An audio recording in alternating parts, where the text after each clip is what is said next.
أعوذ بالله من الشيطان الرجيم. بسم الله الرحمن الرحيم. ومن أظلم ممن منع مساجد الله أن يذكر فيها اسمه وسعى في خرابها أولئك ما كان لهم أن يدخلوها إلا خائفين لهم في الدنيا خزي ولهم في الآخرة عذاب عظيم ولله المشرق والمغرب فأينما تولوا فثم وجه الله إن الله واسع عليم. صدق اللہ العظیم. اور کون شخص بڑا ظالم ہے اس سے جو روکتا ہے اللہ کی مسجدوں سے کہ ان کے اندر اللہ کا ذکر کیا جائے اس کے نام کا، اور کوشش کرتا ہے ان کے اجاڑنے میں. تو ایسے ہی لوگ ہیں کہ ان کے لیے نہیں تھا مناسب کہ وہ داخل ہوں مسجدیں میں مگر ڈرتے ہوئے. ان کے لیے دنیا میں ذلت ہے اور ان کے لیے آخرت میں بہت بڑا عذاب ہے. اور اللہ کے لیے مشرق ہے اور مغرب ہے، تو جس طرف بھی تم منہ کرو تو ادھر اللہ کا رخ ہے. بے شک اللہ تعالیٰ بے انتہا بخشش کرنے والا، سب کچھ جاننے والا ہے. تو یہ دوسرا شکوہ ہے.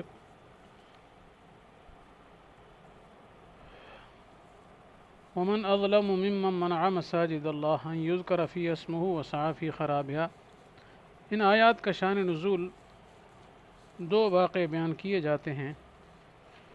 ایک واقعہ تو بہت پہلے کا ہے، جب کہ یہودیوں نے حضرت یحییٰ علیہ السلام کو شہید کیا تھا. تو اس وقت پھر جو نصارہ تھے روم کے، ان کو بہت غصہ آیا اور انہوں نے پھر کیا ہے یہودیوں پر حملہ کیا اور اپنے ساتھ عراق کے ایک مجوسی بادشاہ کو بھی شامل کر لیا.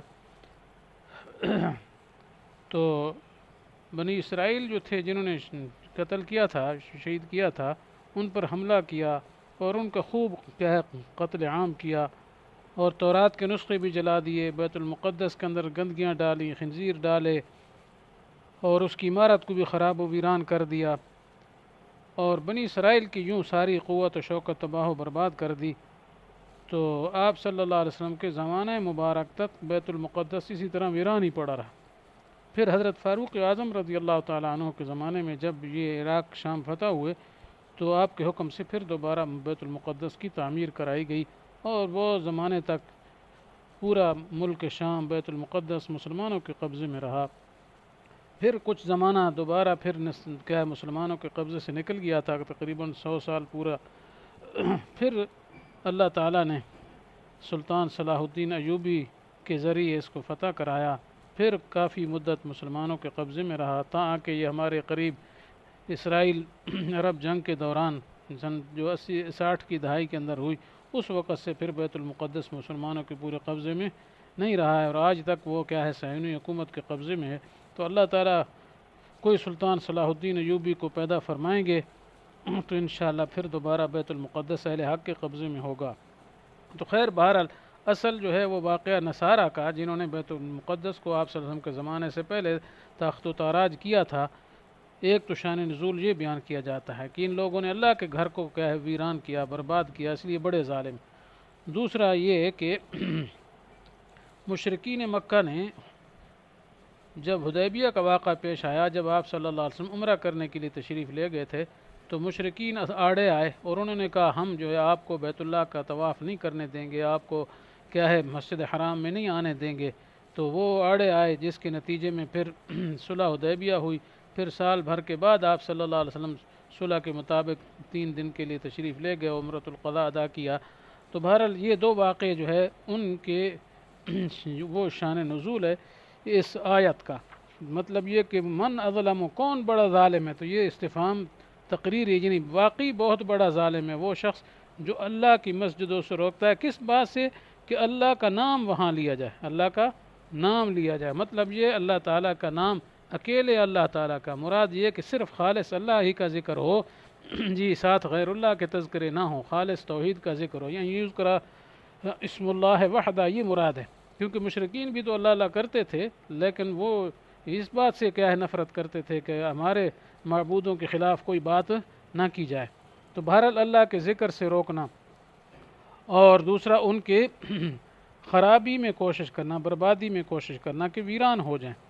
تو اب یہاں ویسے تو مسجد حرام کا واقعہ ہے یا بیت المقدس کا واقعہ ہے، یا اسی طریقے سے مسجد نبی کو اجاڑنے کے واقعے جو یہود کوشش کرتے تھے، شان نزول تو وہی ہے، لیکن اللہ تعالیٰ نے کوئی ایک آدھ مسجد کو خاص نہیں فرمایا، بلکہ مسجد جمع کا صیغہ استعمال کیا، مساجد اللہ، اللہ کی مسجدیں۔ تو اللہ کی مسجدیں کوئی بھی ہوں دنیا میں، پوری زمین پر جہاں بھی اللہ تعالیٰ کی مسجد ہے، اس کو ویران کرنے میں اور اس کے نام سے لوگوں کو روکنے میں، اللہ کے ذکر سے، اور جو اس کے بربادی میں سعی کرتا ہے، وہ سب اس حکم میں آئیں گے اور وہ بڑے ظالم ہوں گے۔ تو مطلب یہ عمل کرنا ناجائز اور حرام ہے کہ اللہ کی مسجدوں سے روکنا، چاہے وہ کوئی بھی مسجد ہو۔ تو روکنے کا مطلب کیا ہے؟ مطلب یہ ہے کہ مثلا کوئی ایسا آدمی ہے جو یہ کہتا ہے میں مسجد کی طرف نہیں جانے دوں گا، جو بھی گئے آگے رکاوٹ کھڑی کر دیتا ہے، یا مثلا وہ زوراور آدمی ہے، غریب لوگوں کو مسجد میں نہیں جانے دیتا ہے، بے دین ہے، تو وہ بھی کیا ہے اسی زمرے میں آئے گا، وہ بھی ظالم ہوگا، اس کو بھی ظالم قرار دیا جائے گا قرآنی اس اصطلاح میں۔ اسی طریقے سے کیا ہے، مسجد کے آس پاس کوئی ایسی صورت بنا لینا جس سے مسجد کے اندر کیا ہے عبادت کرنے والوں کو تکلیف ہو جی، اور ان کی عبادت میں خلل واقع ہو، مثلا مسجد کے اندر شور و شرابہ کرنا، یا مسجد کے سائڈ پہ قریب ہی جو مسجد کے اندر اس کے اثرات پہنچیں، یا آس پاس جیسے دکانیں ہوتی ہیں قریب قریب، تو وہ بڑے بڑے آج کل گانے لگا دیتے ہیں اور بڑے بڑے ڈیگ رکھے ہوتے ہیں دکانوں میں، یا اس قسم کی صورت ہے کہ جس میں مسجد کے اندر یہ گانوں کی آواز جا رہی جس سے نماز تسبیح پڑھنے والوں کو خلل ہو رہا ہے جی، تو وہ بھی اسی زمرے میں آئے گا، وہ بھی ناجائز اور حرام ہے۔ اور اسی طریقے سے موٹی بات یہ ہے کہ جو بات بھی کیا ہے لوگوں کی نماز جی کے اندر خلل انداز ہو جی، وہ جائز نہیں ہے۔ آج کل یہ موبائل جو آگے مصیبت جی، اس کے اندر لوگوں نے گانے فٹ کیے ہوتے ہیں، اور ایسی ٹونیں ہیں جو موسیقی کی طرز پر ہیں ساری تقریباً، اور پھر ایک تو خود گانا بجانا مسجد میں یہ حرام ہے، ویسے باہر بھی حرام ہے، اندر بھی حرام ہے۔ لوگوں نے آج کل اتنا اس کو عام سمجھ لیا کہ حرمت کی طرف دھیان ہی کسی کو نہیں ہے، لیکن افسوس یہ ہے کہ یہ اللہ کے مقدس گھر میں حتیٰ کہ مسجد حرام تک پہنچا دیا گیا ہے، لوگ احتیاط نہیں کرتے، جاتے تو عبادت کے شوق سے، لیکن وہاں اللہ کے غضب کو دعوت دیتے ہیں۔ تو مسجد کی بھی توہین، اور ایسی نماز کہاں مقبول ہے کہ اللہ تعالیٰ کی نافرمانی کر رہے ہیں عین نماز اور عبادت کرتے ہوئے۔ تو یہ ایک تو گانا بجانا برا، پھر یہ ہے کہ جب یہ ٹونیں بجتی ہیں اور گانے بجتے ہیں نماز میں، تو پھر سارے نمازیوں کی جو ہے نماز کے اندر جو توجہ ہوتی ہے وہ ساری خراب ہو جاتی ہے، تو خشوع و خضوع جو لازم ہے نماز کے اندر وہ سب کا وہ برباد کرتے ہیں۔ تو اس لیے یہ ٹونیں جو بند نہیں کرتے، قصداً نہیں بند کرتے، تو اس بنا پر کیا ہے وہ گناہ گار ہوتے ہیں بڑے سخت۔ نماز پتہ نہیں ایسے لوگوں کی کس درجے کی ہوگی، اللہ ہی جانتا ہے۔ ہمیں تو ایسا لگتا ہے کہ وہ جان بوجھ کر جو ایسا کرتا ہے، یاد بھی ہے پھر بھی بند نہیں کرتا ہے، یا ٹونے ایسی کیوں لگاتا ہے جو مسجد میں جاتا ہے۔ فقہا نے لکھا ہے جس آدمی کو کہ ایسی بیماری ہو کہ اس کے پیشاب کے قطرے نہ رکتے ہوں یا لوگوں کو تکلیف ہوتی، اس کو مسجد میں نہیں جانا چاہیے۔